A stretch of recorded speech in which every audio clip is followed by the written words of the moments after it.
ನಮಸ್ಕಾರ ಪ್ರಿಯ ಕೇಳುಗರೆ, ನೀವು ಕೇಳುತ್ತಿದ್ದೀರಿ ಜನಧ್ವನಿ ಸಮುದಾಯ ರೇಡಿಯೋ ಕೇಂದ್ರ 90.8 ಕಂಪನಾಂಕದಲ್ಲಿ ಸರಗೂರಿನಿಂದ ಪ್ರಸಾರವಾಗುತ್ತಿದೆ. ನಾನು ನಿಮ್ಮ ಬಾನುಲಿ ಗೆಳತಿ ಅನಿತಾ ಸರಗೂರು. ಭಾರತ ಸರ್ಕಾರ ಎಲೆಕ್ಟ್ರಾನಿಕ್ ಮತ್ತು ಮಾಹಿತಿ ತಂತ್ರಜ್ಞಾನ ಸಚಿವಾಲಯದ ಮಾಹಿತಿ ಭದ್ರತಾ ಶಿಕ್ಷಣ ಕಾರ್ಯಕ್ರಮದಡಿಯಲ್ಲಿ ಇಂದು ನಾವು ಒಂದು ಬಹಳ ಮುಖ್ಯವಾದ ವಿಷಯದ ಬಗ್ಗೆ ತಿಳಿದುಕೊಳ್ಳೋಣ. ಅದು ಮೊಬೈಲ್ ಸುರಕ್ಷತೆ. ಮೊಬೈಲ್ ಸುರಕ್ಷತೆ ಅಂದ್ರೇನು, ಇದರಿಂದ ಯಾವ ರೀತಿಯ ತೊಂದರೆಗಳು ಆಗುತ್ತದೆ ಎಂಬುದರ ಬಗ್ಗೆ ಮಾಹಿತಿಯನ್ನು ತಿಳಿಯೋಣ. ಇಂದು ಪ್ರತಿಯೊಬ್ಬರ ಕೈಯಲ್ಲಿ ಸ್ಮಾರ್ಟ್ ಫೋನ್ ಇದೆ. ನಮ್ಮ ಬ್ಯಾಂಕ್ ಮಾಹಿತಿ, ಫೋಟೋಗಳು, OTP, ಪಾಸ್ವರ್ಡ್ಗಳು ಎಲ್ಲವೂ ನಮ್ಮ ಮೊಬೈಲ್ನಲ್ಲೇ ಇವೆ. ಆದರೆ ಒಂದು ಸಣ್ಣ ನಿರ್ಲಕ್ಷ್ಯ ಕೂಡ ದೊಡ್ಡ ನಷ್ಟಕ್ಕೆ ಕಾರಣವಾಗಬಹುದು. ಹೀಗಾಗಿ ಇವತ್ತಿನ ಕಾರ್ಯಕ್ರಮದಲ್ಲಿ ನಾವು ಮೊಬೈಲ್ ಸುರಕ್ಷತೆಯ ಮಹತ್ವವನ್ನು ತಿಳಿಯೋಣ. ಫ್ರೀ ರೀಚಾರ್ಜ್ ಆ್ಯಪ್ ಅಂತಿದೆ, ತುಂಬ ಒಳ್ಳೆಯದಂತೆ ಕಾಣುತ್ತಿದೆ, ಡೌನ್ಲೋಡ್ ಮಾಡೋಣ ಅಲ್ವಾ? ಇದು ಸಾಮಾನ್ಯವಾಗಿ ನಡೆಯುವ ದೊಡ್ಡ ತಪ್ಪು. ಅಪರಿಚಿತ ಆ್ಯಪ್ಗಳ ಮೂಲಕ ನಿಮ್ಮ ಫೋನ್ನಲ್ಲಿರುವ ಕಾಂಟ್ಯಾಕ್ಟ್, ಫೋಟೋಸ್, ಬ್ಯಾಂಕಿಂಗ್ ಮಾಹಿತಿ ಎಲ್ಲವನ್ನ ಕದಿಯಬಹುದು. ರವಿ, ಪ್ಲೇಸ್ಟೋರ್ ರೇಟಿಂಗ್ ಮತ್ತು ರಿವ್ಯೂಸ್ ನೋಡಿದೀಯಾ?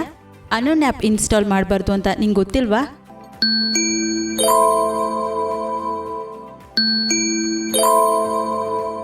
ಈ ಮೆಸೇಜ್ನಲ್ಲಿ ನಿಮ್ಮ ಬ್ಯಾಂಕ್ ಖಾತೆ ವೆರಿಫೈ ಮಾಡಿರಿ, ಲಿಂಕ್ ಕ್ಲಿಕ್ ಮಾಡಿ ಅಂತಿದೆ.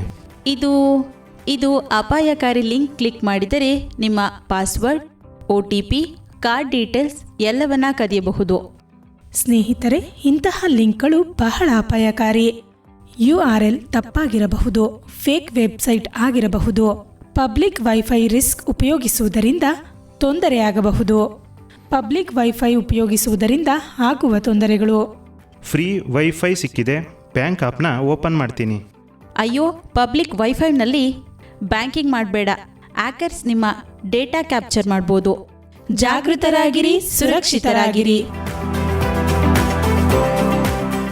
ಎಲ್ಲರೂ ಅನುಸರಿಸಬೇಕಾದ ಸುರಕ್ಷತಾ ಕ್ರಮಗಳು: ಮೊದಲನೆಯದಾಗಿ ಸ್ಕ್ರೀನ್ ಲಾಕ್ ಮಾಡುವುದು, ಪಿನ್ ಪಾಸ್ವರ್ಡ್ ಇಡುವುದು, ಫಿಂಗರ್ ಪ್ರಿಂಟ್ ಇಡುವುದು, ಫೇಸ್ ಲಾಕ್ ಬಳಸುವುದು ಉತ್ತಮ. ಎರಡನೆಯದಾಗಿ ಆ್ಯಪ್ ಪರ್ಮಿಷನ್ ಗಮನಿಸಿ. ಕ್ಯಾಮರಾ, ಮೈಕ್, ಲೊಕೇಶನ್ ಅಗತ್ಯ ಬಿದ್ದಾಗ ಮಾತ್ರ ಅಲೋ ಮಾಡಿ. ಮೂರನೆಯದಾಗಿ ರೆಗ್ಯುಲರ್ ಅಪ್ಡೇಟ್ ಮಾಡುವುದು. ಸಾಫ್ಟ್ವೇರ್ ಅಪ್ಡೇಟ್ ಇಲ್ಲದಿದ್ದರೆ ಸೆಕ್ಯುರಿಟಿ ಲೂಪ್ ಹೋಲ್ಸ್ ಇರುತ್ತವೆ. ನಾಲ್ಕನೆಯದಾಗಿ ಆಂಟಿವೈರಸ್ ಅಥವಾ ಸೆಕ್ಯುರಿಟಿ ಆ್ಯಪ್ ಬಳಸಿ ವೈರಸ್, ಮಾಲ್ವೇರ್ ತಡೆಯಲು ಸಹಾಯ ಮಾಡುತ್ತದೆ. ಐದನೆಯದು ಬ್ಲೂಟೂತ್ ಮತ್ತು ಹಾಟ್ಸ್ಪಾಟ್ ಬಳಸಿದಾಗ ಆಫ್ ಮಾಡುವುದು ಸುರಕ್ಷಿತ. ಬ್ಯಾಕಪ್ ಇಟ್ಟುಕೊಳ್ಳಿ. ಡೇಟಾ ಲಾಸ್ ಆದರೆ ರಿಕವರಿ ಮಾಡಬಹುದು. 2FA ಎಕ್ಸ್ಟ್ರಾ ಸೆಕ್ಯುರಿಟಿ ಲೇಯರ್ ಕೊಡುತ್ತದೆ. ಸಿಮ್ ಸ್ವ್ಯಾಪ್ ಫ್ರಾಡ್ ಜಾಗೃತಿ ವಹಿಸುವುದು. ನೆಟ್ವರ್ಕ್ ಸಡನ್ಲಿ ಹೋಗಿದ್ರೆ ತಕ್ಷಣ ಪರಿಶೀಲಿಸಿ. ಹಾಗಾದರೆ ನನ್ನ ಮೊಬೈಲ್ ಕಳೆದು ಹೋಗಿದೆ, ಈಗ ನಾನೇನು ಮಾಡಲಿ? ತಕ್ಷಣ ಸಿಮ್ ಬ್ಲಾಕ್ ಮಾಡು.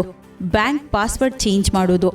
ಫೈಂಡ್ ಮೈ ಡಿವೈಸ್ ಬಳಸಿ ಡಾಟಾ ಡಿಲೀಟ್ ಮಾಡುವುದು ಉತ್ತಮವಾಗಿದೆ. ಈ ರೀತಿಯ ಸೈಬರ್ ಮೋಸವಾದರೆ 1930ಗೆ ಕರೆ ಮಾಡಿ ಅಥವಾ cybercrime.gov.in ನಲ್ಲಿ ದೂರು ನೀಡಿ. ಮೊಬೈಲ್ ನಮ್ಮ ಜೀವನದ ಒಂದು ಭಾಗ, ಆದರೆ ಸುರಕ್ಷತೆ ನಮ್ಮ ಜವಾಬ್ದಾರಿ.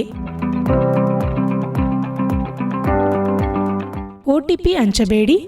ಅನ್ನೋನ್ ಆ್ಯಪ್ ಇನ್ಸ್ಟಾಲ್ ಮಾಡಬೇಡಿ. ಲಿಂಕ್ ಕ್ಲಿಕ್ ಮಾಡುವ ಮೊದಲು ಯೋಚಿಸಿ. ಮೊಬೈಲ್ ಸುರಕ್ಷತೆ ನಿಮ್ಮ ಭವಿಷ್ಯದ ಸುರಕ್ಷತೆ ಅಂತ ಹೇಳುತ್ತಾ ಇವತ್ತಿನ ಕಾರ್ಯಕ್ರಮವನ್ನು ಮುಗಿಸ್ತಾ ಇದ್ದೇನೆ. ಈ ಕಾರ್ಯಕ್ರಮವು ಭಾರತ ಸರ್ಕಾರ ಎಲೆಕ್ಟ್ರಾನಿಕ್ ಮತ್ತು ಮಾಹಿತಿ ತಂತ್ರಜ್ಞಾನ ಸಚಿವಾಲಯದ ಮಾಹಿತಿ ಭದ್ರತಾ ಶಿಕ್ಷಣ ಕಾರ್ಯಕ್ರಮದಡಿಯಲ್ಲಿ ಪ್ರಸಾರವಾಗುತ್ತಿದೆ. ಈ ಕಾರ್ಯಕ್ರಮವನ್ನು ಇಲ್ಲಿಗೆ ಮುಗಿಸುತ್ತಿದ್ದೇವೆ. ಮತ್ತೆ ಮುಂದಿನ ಸಂಚಿಕೆಯಲ್ಲಿ ಮತ್ತೊಂದು ವಿಷಯದ ಬಗ್ಗೆ ತಿಳಿದುಕೊಳ್ಳೋಣ. ಅಲ್ಲಿಯವರೆಗೂ ಕೇಳ್ತಾ ಇರಿ ಜನಧ್ವನಿ.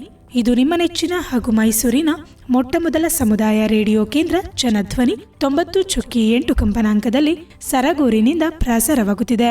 ನಮಸ್ಕಾರ.